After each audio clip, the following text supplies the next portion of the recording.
수행을 하다 보면 첫 번째 흘러가는 패턴이 불교 쪽에 특히 그런 게 많은데 절제와 관련된 거, 욕망에 대한 컨트롤에 대한 그 훈련을 받게 돼요.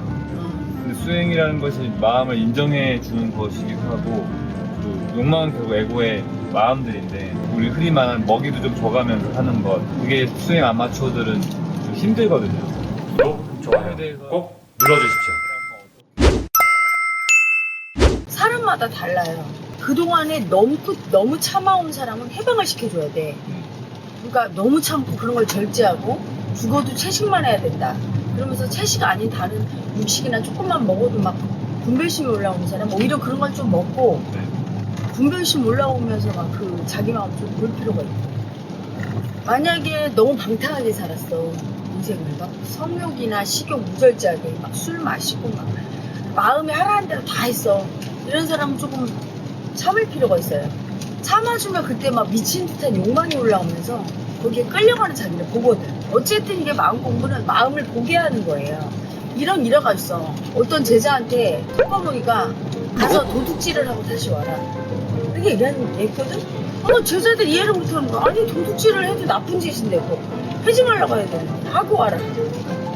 분별심을 깨는 거지. 그건 나쁘다는 게 너무 심한 분별심을 가진 아기는 금기를 깨뜨려 봄으로써 또 자기 마음을 볼 수 있으니까 엄청 무섭고 마음이 막 공격하고 자기를, 이걸 보라고 한 얘기죠.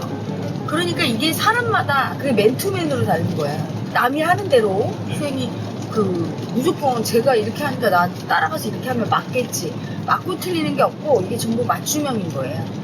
그래서 자기가 어떻게 살아왔는가 보면 돼. 무절제하게 마음을 무조건 따라가는 아기는 자기가 끝내 이렇게 조절할 수 있어야 되거든. 따라가지 않으려고 할 때 막 엄청 올라올 거예요. 끌려가고 싶고 막 다 하고 싶고 막 이런 그게 올라올 거고, 너무 절제해서 막 참았다가 좀 자기를 놔줄 필요가 있어.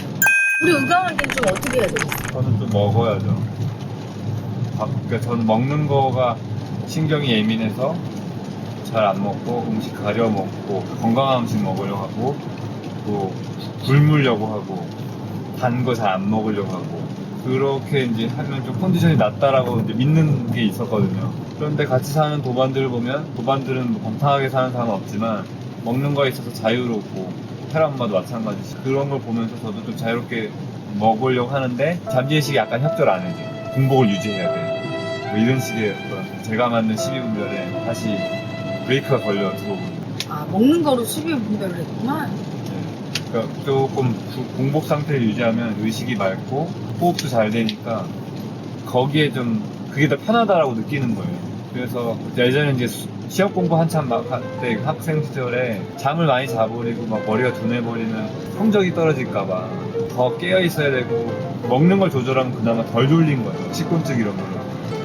그게 제 생각에는 좀 많은 영향을 준 것 같아요. 아니 우리 아기 가해자는 그러니까 본능도 통제했던 거야. 먹고 자고 막 이러는 거를. 물론 뭐 수면욕 같은 경우는 학생 때 학교에서 일찍 가야 되니까 어쩔 수 없이 좀 일어나는 게 있어요. 그렇지만 그렇게 자기가 혹독하게 통제하진 않잖아. 어쩔 수 없이 상황에 의해서 조금은 그러지만, 근데 그게 가해자인 거야. 통제하고 옳다는 방향으로 애쓰는 거.